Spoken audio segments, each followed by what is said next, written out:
Right now, you know something almost no other animal fully understands. One day you are going to die, and when you do, someone will have to decide what to do with your body. For you, that part is simple. A phone call, a funeral home, a form to sign, a stone with your name on it. But for over 300,000 years, none of that existed. No coffins, no cemeteries with mowed grass, no priest, no paperwork, no headstone. When someone died, the people who loved them were left standing over a body, in the dirt, with a choice: walk away or do something. And what they chose to do is one of the most important things that ever happened to our species. Because the way ancient humans treated their dead is the clearest signal we have of the moment we became human at all. So what did they actually do? Start with how close death was. For almost all of human history, you did not experience death through a screen or a hospital hallway. You experienced it with your hands. Roughly half of all children died before the age of 5. If you made it to adulthood, you watched siblings, partners, and your own kids die in front of you, from infection, injury, hunger, cold. There were no painkillers at the end, no machines, no way to soften it. Death wasn't a rare event you'd think about someday. It was a normal, constant, physical part of every single life. And here's the thing that should stop you. In a world that brutal, the easiest thing to do with a dead body is nothing. Leave it. Move on. Survival says don't waste energy on someone who can't hunt, can't gather, can't help you anymore. And yet over and over, in cave after cave, we find the opposite. We find that ancient humans spent time, effort, and resources they could barely spare on people who were already gone. That choice makes no survival sense, and that's exactly why it matters. The oldest evidence takes us back further than our own species. Deep inside a cave system in northern Spain called Atapuerca, there's a 13-meter vertical shaft that archaeologists named Cima de los Huesos, the pit of bones. At the bottom, researchers found the remains of at least 28 individuals, dating to around 430,000 years ago. These weren't Homo sapiens. This was an earlier human, Homo heidelbergensis, our ancestor, with a smaller brain and a heavier face. And here's what makes the pit strange. There's no sign these people fell in by accident, and no sign a predator dragged them there. The bodies appear to have been deliberately placed into that shaft. Even more striking, among all those bones, archaeologists found a single object, a beautifully made handaxe carved from rare pink quartzite, unlike the everyday tools found anywhere else at the site. They nicknamed it Excalibur. It had never been used for cutting. Many researchers believe it was placed with the dead on purpose, possibly the oldest funerary offering ever found. Nearly 500,000 years ago, before our species even existed, someone may have laid a gift beside their dead. And it might not even be unique to our lineage. In 2013, in a cave in South Africa called Rising Star, a team led by paleoanthropologist Lee Berger squeezed through a gap barely 18 centimeters wide into a chamber deep underground. Inside, they found the bones of a previously unknown human relative, Homo naledi, a creature with a brain only about a third the size of yours. And yet the bodies were there, in a nearly inaccessible chamber, with no evidence they were washed in or carried by animals. Berger's team argued that Homo naledi was deliberately placing its dead in the dark hundreds of thousands of years ago. It's still fiercely debated.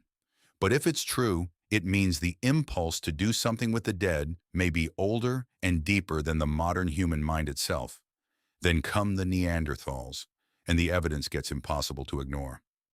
In Shanidar Cave in the mountains of Iraq, archaeologist Ralph Selecki excavated a series of Neanderthal skeletons in the 1950s and 60s.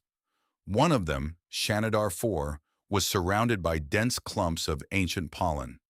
Selecki proposed something poetic, that this man had been buried on a bed of wildflowers tens of thousands of years ago. The flower burial became famous. Later scientists pushed back hard. Some of that pollen may have been carried in by burrowing rodents. But the story didn't end there.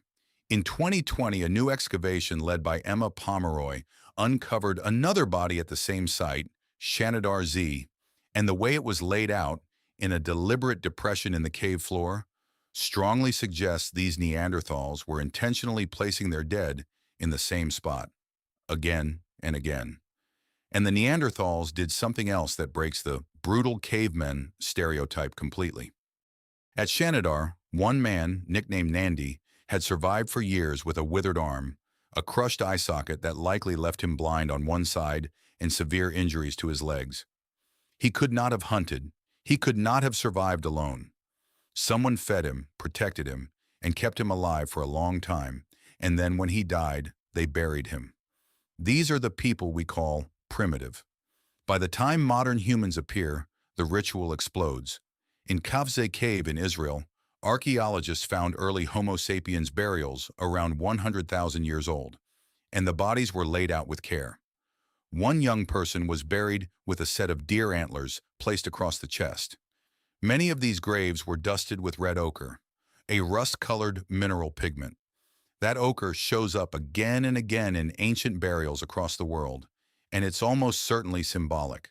The color of blood, the color of life, smeared onto the dead as if to give something back. And then there's the site that shows just how far humans would go. At Sunghir in Russia, dating to around 34,000 years ago, archaeologists uncovered some of the richest burials of the entire Ice Age. An older man was buried covered in thousands of beads carved from mammoth ivory. Nearby, two children were laid head to head, buried with even more beads, animal tooth pendants, and long spears made from mammoth tusks that had somehow been straightened. Something we still don't fully know how they did. Now think about the labor. Experimental archaeologists have tried to recreate those ivory beads with Stone Age tools. Each single bead takes roughly an hour to make. There are thousands of them across those graves. That's an estimated 10,000 hours of work, years of a person's life, spent decorating people who were dead. In a world where every calorie mattered, a community poured its wealth into the ground for two children. That is not survival. That is grief and love and status made permanent. It kept going. At Dolní Věstonice in the Czech Republic, there's a triple burial from about 28,000 years ago. Three young people laid side by side, one with hands reaching toward another, all sprinkled with red ochre. In Israel, at a Natufian site around 12,000 years old, a person was buried with their hand resting gently on the body of a puppy. Not for food, not for work. Buried together on purpose as if to say, you're not going alone. And some ancient humans dealt with death in a way that sounds shocking to us now, but was almost certainly a form of respect. In Gough's Cave in England, researchers found 14,700-year-old human skulls that had been carefully cleaned and shaped into cups, and human bones cracked open exactly the way animal bones were cracked for marrow. At first, that looks like pure survival cannibalism, but the same cave was full of animal remains. There was other food. This wasn't starvation. One bone was even engraved with a deliberate zigzag pattern. Many researchers now believe this was mortuary cannibalism, a ritual way of consuming and honoring the dead, keeping them inside the living. Different cultures around the world have done versions of this. It feels alien to us. To them, it may have been the most loving thing you could do. So step back and ask the real question. Why? Why would creatures fighting to survive spend so much on the dead? The answer is the thing that may define us more than tools, more than fire, more than language. Somewhere in our evolution, the human brain became aware of its own ending. You don't just die, you know you're going to. Psychologists have a name for how much this shapes us. Terror management theory, built on the work of anthropologist Ernest Becker, who argued that the knowledge of our own death sits underneath almost everything humans build. Religion, art, monuments, the desperate need to leave something behind.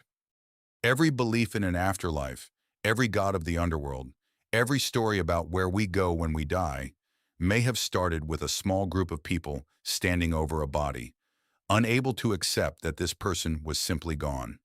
And the grief itself isn't a modern weakness. It's ancient chemistry. The same bonding systems in your brain that pull you toward the people you love, the attachment, the warmth, the need to stay near them, are the exact reason it feels unbearable when they die. Grief is not separate from love. Grief is the bill that love always comes with, and it has been firing in human brains, unchanged, for hundreds of thousands of years. You feel it still.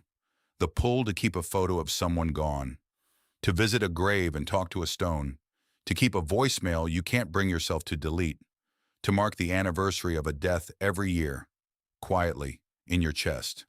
None of that is rational. None of it helps you survive. And all of it is the same impulse that laid a pink handaxe in a pit 430,000 years ago. So here's what love and death actually are. When you look at the whole span of it, long before writing, before cities, before farming, before there was even a word for it, humans were already refusing to treat their dead as garbage. They carried them, they buried them, they covered them in the color of blood and gave up years of their own lives to decorate them. They could not save them. So they did the only thing they could. They remembered.